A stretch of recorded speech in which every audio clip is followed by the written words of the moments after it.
Britain is heading for its third election in 4 years this December, after a majority of lawmakers lent their support to Boris Johnson's call for a vote to break the Brexit deadlock. The decision to hold an election tops off a month of high political drama in Westminster, in which Boris Johnson secured a Brexit deal, had it rejected, and was forced to ask for a Brexit delay that he didn't want. Here's the latest in British politics.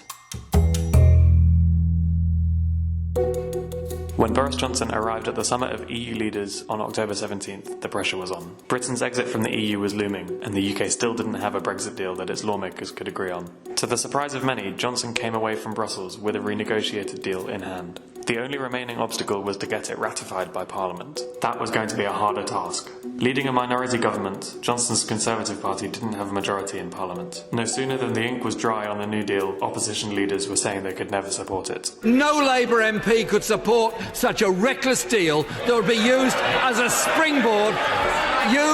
springboard to attack rights and standards in this country. The same lawmakers Johnson had to convince had previously voted down Theresa May's deal 3 times, and the opposition parties were already saying Johnson's deal was worse than his predecessors. He has renegotiated the withdrawal agreement and made it even worse.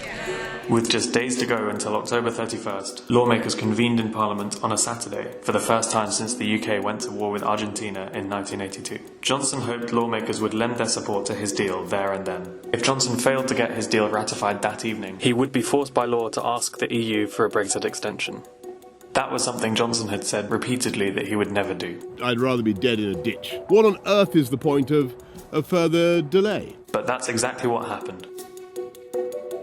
On the evening of October 19th, lawmakers voted to postpone giving their approval to the deal, forcing Johnson's government to send a letter to the EU requesting a Brexit delay to January 2020. The letter was unsigned in an attempt by Johnson to save political face. As the working week rolled around, Johnson's bleary-eyed government took another pop at forcing a vote on the deal. There was still time to get it through Parliament before the October 31st deadline. It would be close, but Brexit wouldn't need to be delayed if they managed. On October 22nd, Johnson's government began an attempt to write the deal into UK law in a matter of days. In the run-up to the crunch vote on whether to allocate the right amount of parliamentary time for the deal, Johnson threatened to pull the deal entirely and call for a general election if lawmakers defeated him. Defeat him they did. On October 22nd, lawmakers duly voted down Johnson's attempt to speed the deal through Parliament. Tonight, the House has refused to be bounced into debating a hugely significant piece of legislation in just 2 days. In response, Johnson announced he would pause his attempts to get the deal ratified and await a decision from the EU on the Brexit delay that he'd asked for.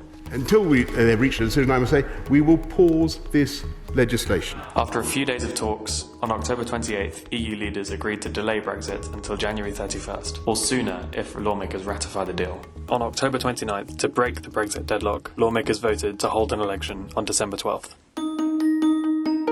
Boris Johnson hopes the election will settle the Brexit deadlock once and for all, but British politics is more fractured than ever. Brits are still divided almost half and half over whether Brexit is even a good idea, and the traditional domination of the centre ground in British politics by the Conservative Party and the Labour Party has been fractured. 3 smaller parties are each doing well in the polls: the pro-Remain Liberal Democrats, the pro-Brexit Brexit Party, and the pro-Scottish Independence Scottish National Party. So, while most parties have now conceded that an election is the only way forward, there's no guarantee it will actually settle anything.